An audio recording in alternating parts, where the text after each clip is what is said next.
They spoke. Nagsalita sila sa iba't ibang mga lengguwahe. Ayun, yung tongues.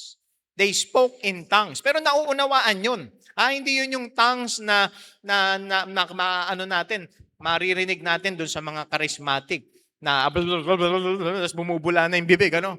Okay? Hindi. Si Pastor Gilbert nga, nung di, nakwento niya, hindi pa yata siya saved noon, okay? Pina-follow up pa lang siya. Napunta siya doon sa isang charismatic church. Nung pumunta siya doon, ganun yung nakita niya, hindi na daw siya bumalik. Okay? Dahil doon sa, tumutumbay, nagtutumbahan daw. Tapos kung ano-anong sinasabi, hindi maunawaan. Pero alam niyo mga kapatid, nagsalita itong mga ligtas. Okay? Na-empower sila ng Holy Spirit, although hindi nila alam yung language na yan, nakapagsalita sila para maunawaan nung mga nandun sa Jerusalem. Kaya nga narinig nila yung amazing message, yung wonderful things na ginawa ng Panginoon para sa lahat. Dahil ang kaligtasan ay para sa lahat. Amen? Okay? So, Pastor, meron pa bang gift of tongues ngayon? Wala na. Binanggit niya ni Apostle Paul, magsi-cease. The gift of tongues, cease. Okay? Kaya yung mga missionaries ngayon, mag-aaral sila. Diba? Nung language doon. Si Missionary Angeles, diba? Nakakatuwa. Yung report niya last Wednesday, yung binasa natin, di ba? Okay? Merong mga dating lasinggero na naligtas. Nabago ang buhay. Ano nang iniinom nila? Tsaan na lang. Okay? Thai tea. Pag naligtas talaga ang tao, mababago ang buhay. Amen? Okay? Mababagong buhay. Yan ang power ng gospel.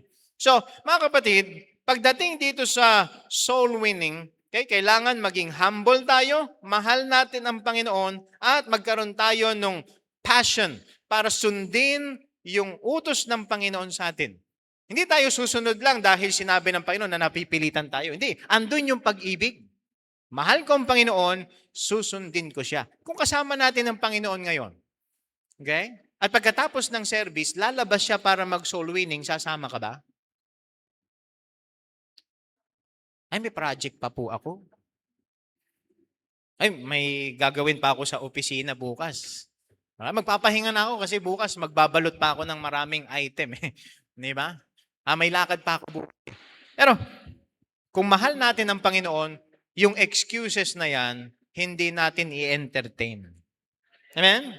We will not entertain those excuses. At yung mga excuses nga natin, kung ihaharap natin sa Panginoon yung mga excuses natin, bakit tayo hindi nagso-soul winning, lahat babagsak.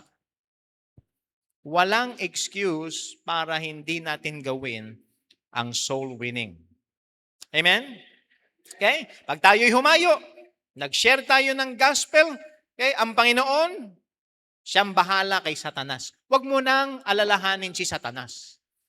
You are opposing the devil when you win souls. Pero huwag mo na isipin, baka kung anong gawin ni Satanas sa akin dito. Kasi meron talagang satanic opposition. Gagamit si Satan ng mga distractions, ng opposition para pigilan tayo. Pero hayaan natin ng Panginoon. Greater is He that is in you than he that is in the world. Okay? Hindi mo kailangan utusan yung demonyo. Di mo responsibilidad yun. Ibigay mo sila sa Panginoon. Amen? Okay? Ang gawin natin, sundin natin ang Panginoon. Amen? Okay? Kung yung mga demonyo nga, di ba, sumunod sa Panginoon, nung pinalayas ng Panginoon, yung demonyo doon sa gathering maniac, di ba? Lumayas talaga eh. Pero nag-request yung mga demonyo kasi legion eh. Sipin nyo, more than thousands of demons yung nag-possess doon sa isang lalaki. Tapos, nung nakita ang Panginoon, sabi, bakit nandito ka? Okay? Nandito ka ba para parusahan na kami? Sabi ng Panginoon, lumayas kayo. Sabi niya, huwag mo kaming papuntahin agad dun sa namin, sa huling hantungan namin. Payagan mo kami. Sasanib kami dun sa mga baboy. Yeah, kaya daming namatay na baboy, di ba? Okay? Nung nakita ng mga tao yon, okay, dun sa area na yon ng Gadara, sabi nila sa Panginoon, pwede ka bang umalis? Mira, mas mahalaga yung baboy. Okay? Kaysa dun sa marinig nila yung mensahe ng Panginoon. So ano yung ating trabaho? Maging mapagpakumbaba lang tayo. Always have that humble attitude. Okay? Mahalin natin ang Panginoon. Sundin natin. Humayo tayo. Ibahagi natin ang gospel. Because the gospel is the power, okay, that will change people's lives. Amen? Okay? At patuloy nga binabago yan yung buhay natin eh. Diba? Pag patuloy kang nagwi-witness, yung heart mo patuloy na nagiging tender. Okay? Kaya pwede niyong gawin, 1 soul a day. Para lang makip yung tenderness ng ating heart para hindi maging malamig ang ating pag-ibig sa Panginoon. Pero wag niyo kalimutan ha, okay? Hindi substitute yung soul winning sa Bible reading, Bible meditation, Bible study, and prayer. Okay? Yang tatlong yan, magkakasama yan, gawin natin lahat. Amen? Ba? Ano yung acronym ng growth? Go to church, read your Bible, obey the Lord, witness to others, talk to God in prayer, and then H, Holy Spirit filling. Yan. Okay? O, tapos na tayo sa introduction. Okay? Tapos na tayo sa introduction. Akala nyo tapos na yung message natin, ha? So, ano ba yung gagawin natin? Because satanic opposition is powerless when we win souls for Jesus Christ. Okay? So, pag ginawa natin ito, kasama natin ang Panginoon, sabi ng Panginoon, Lo, I am with you even unto the end of this age. At dun sa Psalm 126 verse 6, buksan niyo yung Bibles niyo dyan. Psalm 126 verse 6. Nag-pray na tayo?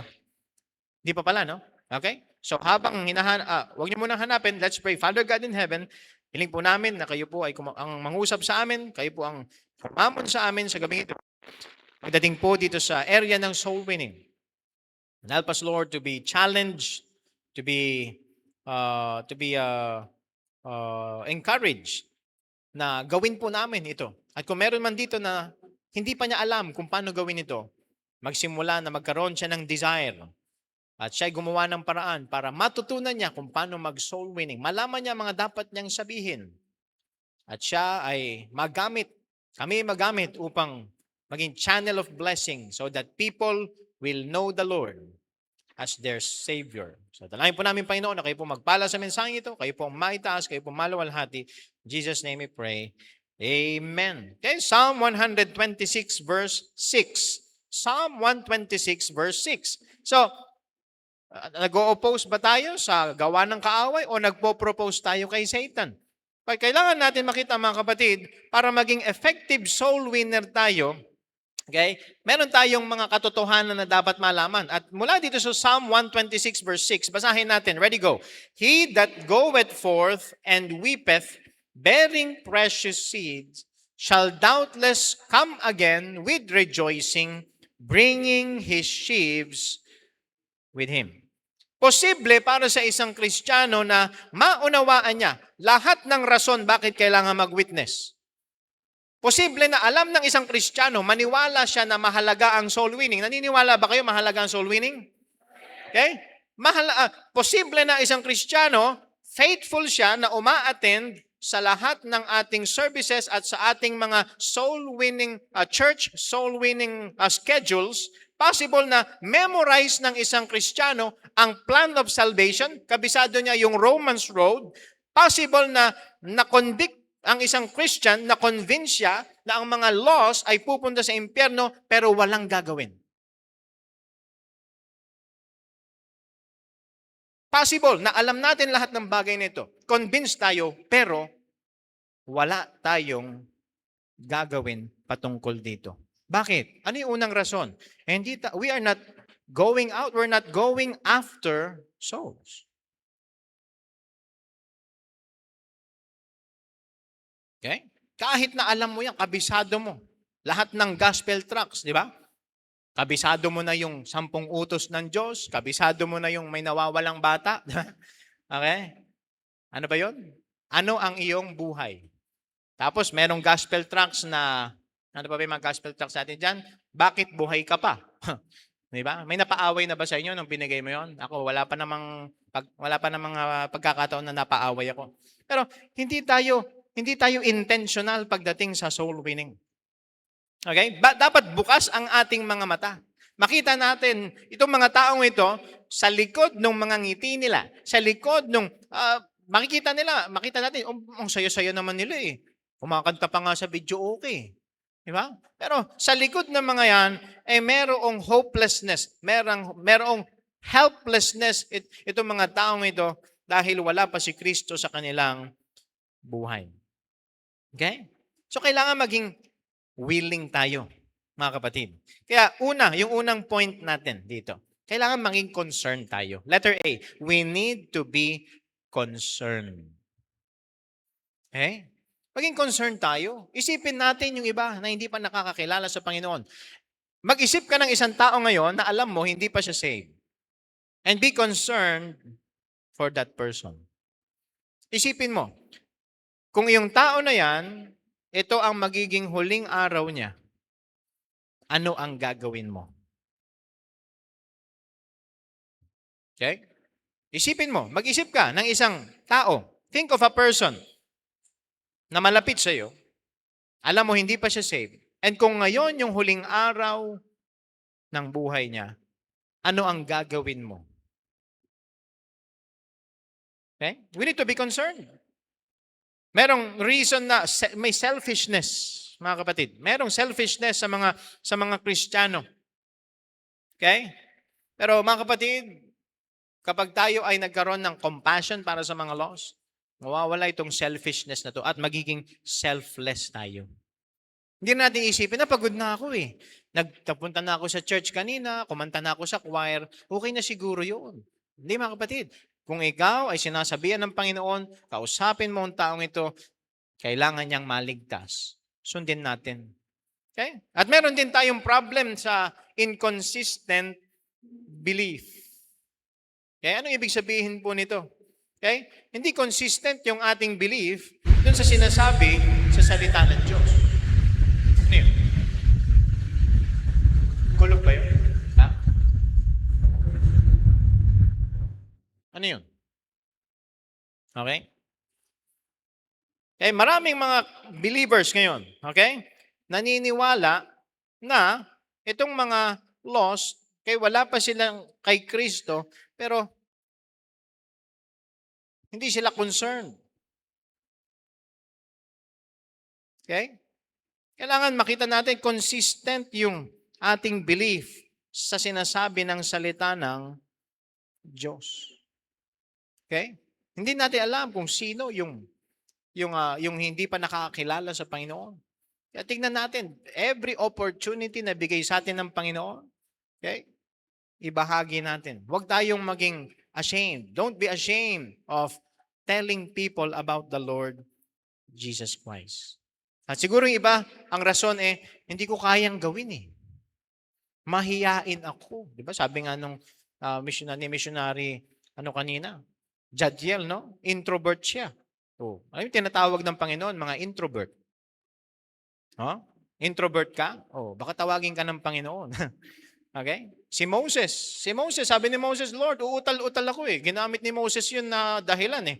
Lord, wag na lang ako. Magpadala ka na lang ng iba. Hindi ako magaling magsalita. I can't do it. Yan yung feeling natin. Yan yung attitude natin. Pero ang Panginoon, siya naman ang tutulong sa atin. Okay? Kaya pag naligtas ka na, ang Holy Spirit nasa iyo, siya ang tutulong sa iyo para makapagsalita ka. Okay? Kahit na sino pa yung nasa harap mo, bata man yan, kabataan, matanda, okay? Mga ordinaryong citizen, baka mabigyan ka ng pagkakataon, makapag-share ka ng gospel sa harap ng mga politiko eh. Makapag-share ka ng gospel sa harap ng mga senador, ng mga congressman. Okay? Huwag kang mahiya. Sabihin mo ang katotohanan. Huwag ka lang manghingi ng maleta. Baka mamaya, isipin mo, ang opening dito, maleta. Huwag. Isipin mo, may kaluluwa yan, mga yan. Amen? May kaluluwa sila. Kailangan nilang maligtas. Okay? So, yung una, we need to be concerned. And number 2, we need the control and the capability of the Holy Spirit. Kaya mahalaga po dito mga kapatid, tayo ay spirit-filled. Okay? Spirit-filled tayo. Makikita natin sa Acts chapter 2 verses 1 to 14. Okay? Na-empower ang church. And ano nangyari? Nagsimula silang magsalita. They preached. Okay? We need the control and the capability of the Holy Spirit. Anong sabi dito sa Corinthians? Okay? Ano bang text nito? Okay? Ano bang text yun? Yung what? Know ye not that your body? Ano bang text natin yun sa Corinthians? Second Corinthians.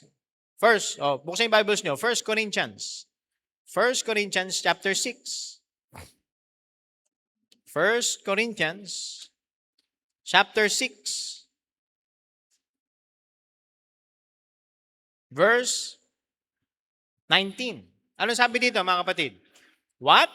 Know ye not that your body is the temple of the Holy Ghost, which is in you? Pag ligtas ka na, the Holy Spirit is living inside of you, which ye have of God, and ye are not your own.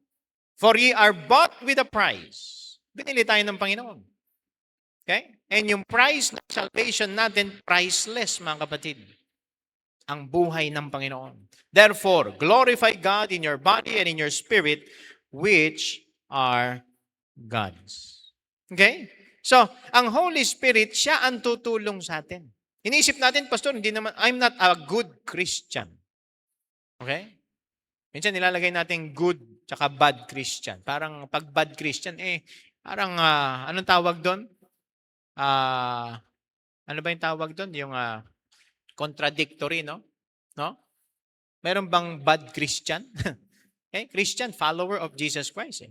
Kung iniisip mo, hindi ako ganun kabuting Kristiyano. Pero alam nyo mga kapatid, through the help of the Holy Spirit, okay? Magagawa natin yung pinapagawa ng Panginoon. Kapag tayo filled ng Holy Spirit, ang lalabas sa atin, ano yung fruit of the Holy Spirit? Love, joy, peace, long-suffering, gentleness, goodness, faith, meekness, temperance. Okay? Yan yung lalabas sa buhay ng isang spirit-filled Christian. Inisip natin, Pastor, hindi naman ako strong na Christian. Well, ang Holy Spirit ang tutulong sa atin para tayo ay makapamuhay ayon sa kalooban ng Panginoon at magawa natin, maging capable tayo na magawa ang pinapagawa ng Panginoon. Amen? Number 3. Okay, number 3. Okay? So, ano yung number 1 natin? Letter A, you need to be concerned. Number 2, you need the control and the capability of the Holy Spirit. Number 3, you need to make contact. Okay? Kailangan nating gumawa ng paraan para magkaroon ng contact. Hindi lalapit yung mga taong yan sa iyo. May mga pagkakataon, God will do something na meron. Katulad nung na-experience ko last Thursday, may pumasok sa gate. Buti na lang, bukas yung gate. No? Bukas yung gate, paalis na ako, may nanghingi ng tulong, pero bago natin nabigyan ng tulong, nasharean muna natin. Okay? Pero hindi lahat ng pagkakataon ganun. Tayo ang pupunta sa mga tahanan nila. Tayo ang pupunta dun sa kalsada kung saan sila nakatira. Tayo ang pupunta sa mga areas na ito para magbahagi ng salita ng Diyos. We need to make contact with people. Kailangan natin ng, di ko alam kung sino sa inyo yung nasali dati sa yung mga, ano nga ba yun? Yung nauso? Yung mga pyramiding. Yung iba naman, hindi naman scam. Okay? Ano tawag doon? Networking. Yun, networking. Di ba? Sa networking, ang galing mag-convince ng mga yan. Siguro kung di ako nagpastor, networker ako. Nakukumbinsi ko ba? Parang di ko kayo nakukumbinsi. Okay? Baka scammer, pwede pa. Pero alam nyo, sasabihin nila sa iyo, make a prospect list. Ganun. Sasabihin nila sa'yo, make a prospect list. Sino may mga gusto mo mag-join? Kasi para magkaroon ka ng komisyon, may komisyon sa produkto, meron din komisyon pagka may naipasok ka, under mo. Okay? Sasabihin nila, make a prospect list. Ilista mo kung sino yan. O, ikaw naman ngayon, maglilista ka, excited ka. Okay?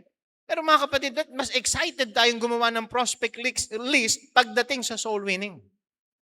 Because we need to make contact. Okay? Yung mga kakilala nyo, ilista nyo na. Kung meron kayong notebook, yung notebook natin nung missions conference, baka hindi nyo pa nasulatan yan. Magsulat kayo ng mga pangalan. Kung nasulatan nyo na at ubos na, pwede pa kayo manghingi. Marami pa dyan. Okay? Isulat nyo. Kumuha kayo ng maliit na notebook. Okay?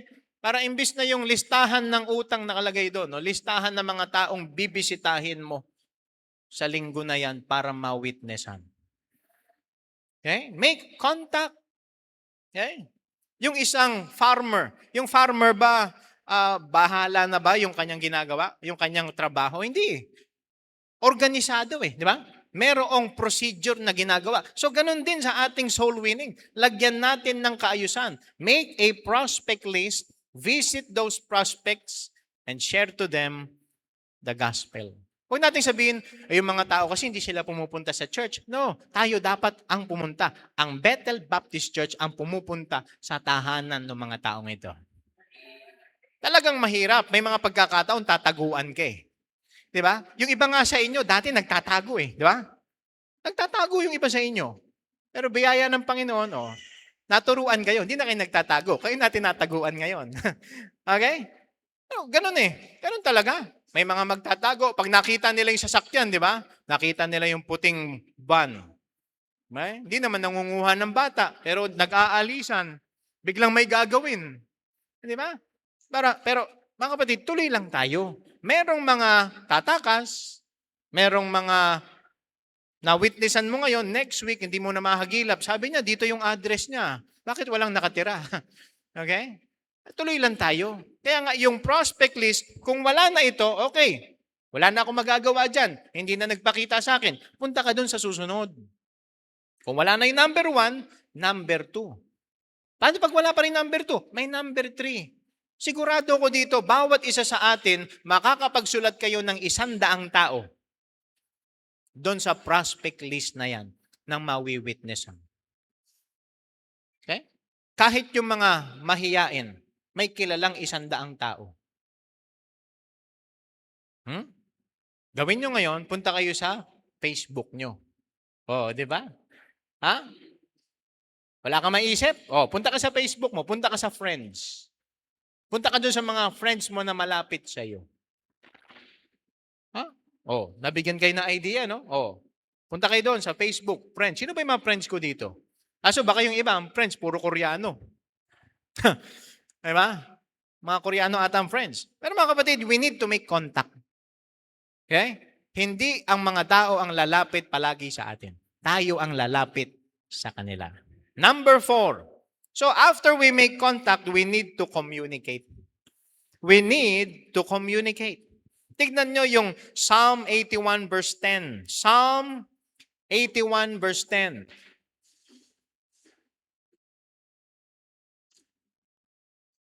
Psalm 81 verse 10. Ano sabi dito?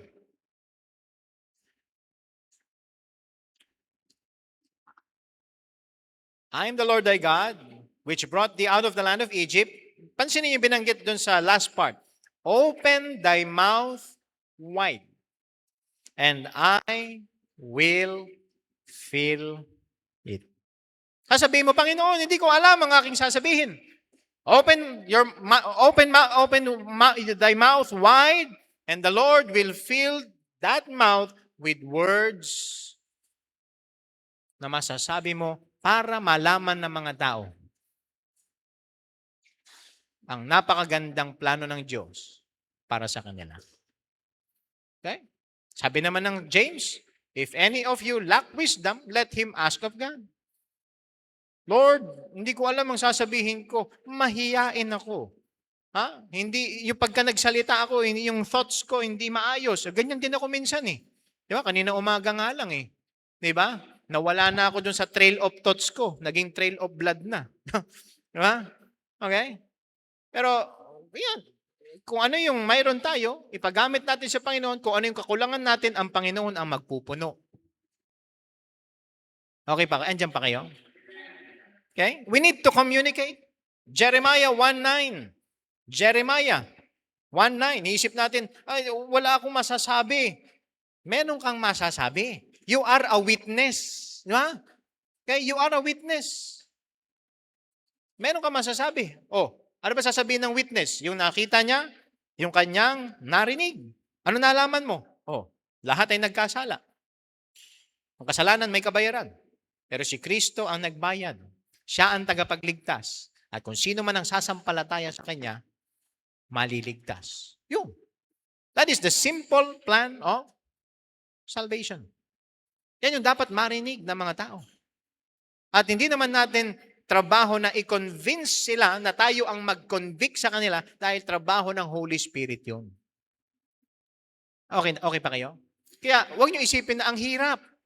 Yes, talaga mahirap sa panahon natin ngayon, ang mga tao, dahil nga para sa mga tao, ang truth ay subjective na, relative na ang truth, hindi na absolute. Pero tuloy lang tayo. Meron pa rin power ang gospel para ma-save ang mga tao. Ano sabi sa Jeremiah chapter 1 verse 9? Jeremiah 1:9.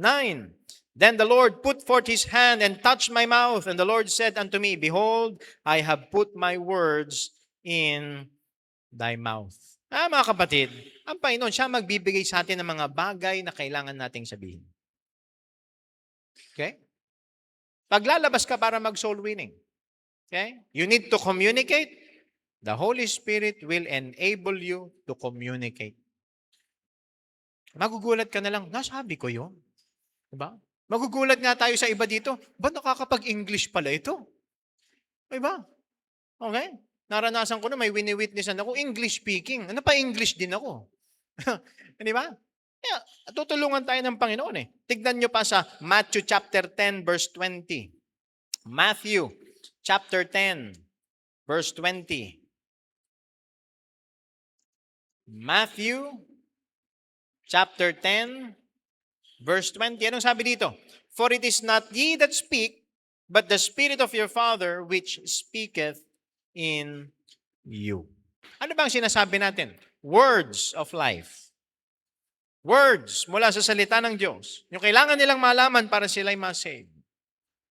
Okay? Kapag nagko-communicate tayo about spiritual things, patungkol dun sa eternal destiny nitong mga taong ito, okay? Kailangan makita natin yung kahalagahan na mag-communicate tayo, pero umaasa pa rin tayo sa Holy Spirit. Yes, maganda. Meron tayong mga illustrations. Okay? Kung makakasama nyo ako sa soul winning, makakapagbigay ako ng mga illustrations para ma-explain natin bakit hindi kailangan yung law para ma-save. Hindi kailangan magpakabait para ma-save. May mga illustrations tayo dyan. Pero yung mga illustrations niyan ay walang kabuluhan kung hindi kikilos ang Holy Spirit. Ang mahalaga mga kapatid, i-communicate natin yung truth sa mga tao. Amen? Okay? Kaya nga, anong kailangan natin gawin? So pag mag-approach tayo sa mga tao, ano tayo? Tactful. Okay? Hindi tayo yung sisiga-siga ba? Ano? Okay? Maging respectful tayo pa magbibigay ng gospel tracts. Para po sa inyo, gospel tracts, pwede po bang maipaliwanag na? Hindi yung kumatok ka sa bahay, biglang pumasok ka na lang. Di ba? Maging tactful. Okay? Matuto tayo na simulan natin yung conversation sa isang casual conversation. Humanap ka, mag-isip ka ng isang mapag-uusapan. Di ba? Halimbawa, nakita mo, pinapasok ka sa bahay, nakita mo yung mga picture frames. Sino po itong mga ito? So, wag ka muna sa spiritual. Pupunta ka doon sa spiritual conversation, pero pwede mong simulan yan sa casual conversation. Obserbahan mo. Pwede mong tanungin, ano po pangalan nyo? Saan po kayo nagtatrabaho? Diba? And then from that, madala mo siya sa isang spiritual conversation. Okay? Tutulungan tayo ng Panginoon para dyan. Huwag natin kalimutan yung verses. Okay? Pag nag-share tayong gospel, banggitin natin yung mga verses. Kung kailangan nyo ng Tagalog Bible, yung mga gospel tracts natin na iba, Tagalog yung mga verses doon. Pwede nyo nang basahin mo. Pero napansin ko iba, huwag lang kayo mag-focus doon sa gospel tracts. Okay? Alam ko iba, bago pa lang, okay? Pero aralin ninyo na ipaliwanag nyo nang hindi kayo nakafocus sa tracts. Sabi dito, ang lahat ay nagkasala. Romans 3:23. Huwag kayong nakafocus. Mag-establish ka ng eye contact sa kausap mo. Baka mamaya yung kausap mo, ganun no. Tulog na pala. Okay? Pag nag-explain ka, tumingin ka naman. Magtanong ka dun sa kausap mo. Huwag kang magpa-sidetrack. Diyan papasok yung kahalagahan ng soul-winning partner. Meron kang prayer partner. Huwag kang lalabas na mag-isa ka lang. Sasabihin, di pastor, kasama kong Panginoon. Ang bira, no? Spiritual. Kailangan may partner ka. Amen? Kaya pagka na-assign ka sa isang partner, huwag mong iwan. Hello? O yung mga soul winners, ha? Sa 26, lalabas tayo. Okay? Huwag niyong iwan yung partner niyo. Para hindi siya ma-sidetrack. Kasi baka mamaya may lumapit eh. Na-experience namin dati. Di ba? Wini-witnessan yung bata. Okay? Magpapa-pray to receive na, ano? Yung nanay, hinahanap yung bata, andiyan ka lang pala. Magpe-pray to receive na, piningot yung bata, wala na. Pag may prayer partner, pwede niyang mapigilan yon. Ma'am, para po sa inyo, ibigyan mo ng gospel tract. Kinakausap lang po siya. Okay? Sandali lang po. Kaya wag tayo, may mga gagawin ang kaaway para ma-sidetrack tayo eh. Okay? Pero mahalaga may kasama tayo. Paglalabas ka, may kasama ka. Amen? And pagka dinala natin ang mga taong ito, share mo na yung gospel eh. Dalhin mo siya dun sa point of decision. Gumawa ka ng pagpapasya. Ngayon din. Kaya nga mahalaga yung salitang now. Ngayon. Ngayon ka gumawa ng desisyon. Hindi bukas. Kasi yung tomorrow, yan yung kaaway ng now. Iniisip ng tao, meron pa namang tomorrow. Pero ang meron ka lang ngayon, now. Yung kanina nga, wala na yun. Yung kahapon, wala na. Yung bukas, hindi ka sigurado. Now. Kaya dito ngayong hapon na ito, kung ikaw wala ka pang katiyakan ng kaligtasan, kailangan ma-deal mo na yan ngayon. Hindi bukas. Hindi sa susunod. Huwag mo isipin na, babaguhin ko muna yung sarili ko. Hindi. Okay? Pag sumampalataya ka sa Panginoon, tinanggap mo siya sa puso mo, siya ang babago sa iyong buhay. Ano ang nagpapa-excite sa mga mangingisda? Kapag maraming huli. Ano nagpapa-excite sa mga magsasaka? Kapag nakita na nila, ready for harvest na. Excited na mga yan. Ano ang nagpapa-excite sa mga witnesses? Kapag yung mga statements nila na-convince yung prosecution, yung defense, yung judges. Okay? Ano ang nagpapa-excite sa mga ambassadors kapag nakatulong sila para ang mga bansa ay magkasundo? Ano dapat ang nagpapa-excite sa atin, mga kapatid? Mga kaluluwang maliligtas, mga kaluluwang maha-harvest, mga kaluluwa na nandun sila, gagawa sila ng decision na sasampalataya sila sa Panginoon, tatanggapin ng Panginoon, at sila'y mare-reconcile sa Panginoon. Kaya nga, ngayong hapon na ito, ang encouragement sa atin, okay?